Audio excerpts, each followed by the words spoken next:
du Côte d'Ivoire, le bulletin d'info, Charles Cablan.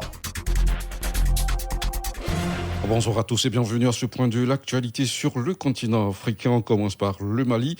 Le Mali où, après la tentative d'assassinat du colonel Assimi Goïta, le président de la transition, le procureur de la République après le tribunal de grande instance de la commune 2 de Bamako, a ouvert une enquête face à des faits susceptibles de constituer les infractions d'atteinte à la sûreté de l'État et de tentative d'assassinat.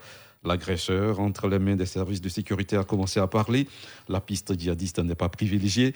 Il n'y a pas eu de revendication, en tout cas pour le moment, et les premiers éléments des investigations ne conduisent pas sur ce chemin.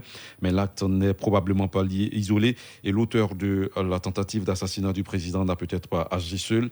Et à Bamako, l'heure est à la compassion. C'est quasiment à l'unanimité que les partis politiques ont condamné l'attentat avant d'apporter leur soutien dans l'épreuve au président de la transition.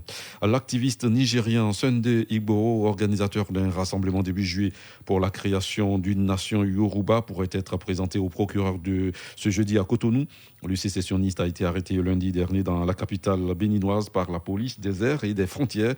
Il avait fui son pays après une descente de service nigérien à son domicile d'Ibadan, à 150 km de la mégapole Lagos. Les autorités du Nigeria ont demandé son arrestation et son extradition. Toujours au Nigeria, pour la première fois depuis l'apparition du phénomène en 2011, des bandits lourdement armés ont abattu dimanche dernier un avion de chasse de l'armée. L'incident a eu lieu au nord-ouest du pays, nouveau foyer d'insécurité dans la région.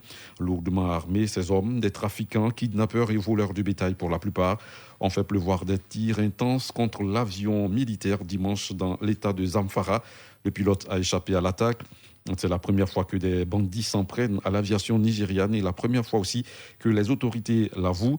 Depuis 10 ans, des bandits pullulent dans la région, essentiellement dans les États de Katsina, ville du président Muhammadu Buhari, Kaduna, Zamfara, Kebbi et Sokoto. Et puis en Afrique du Sud, les émeutes et pillages qui ont ensanglanté le pays ont fait 276 morts. C'est ce qu'a annoncé ce mercredi le gouvernement qui a revu à la hausse un précédent bilan de 215 morts.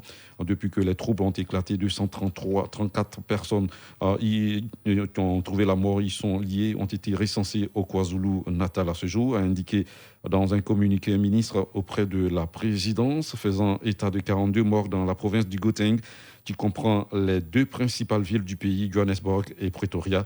L'Afrique du Sud a été secouée par des violences il y a 2 semaines, violences consécutives à l'incarcération de l'ancien président Jacob Zuma pour outrage à la justice.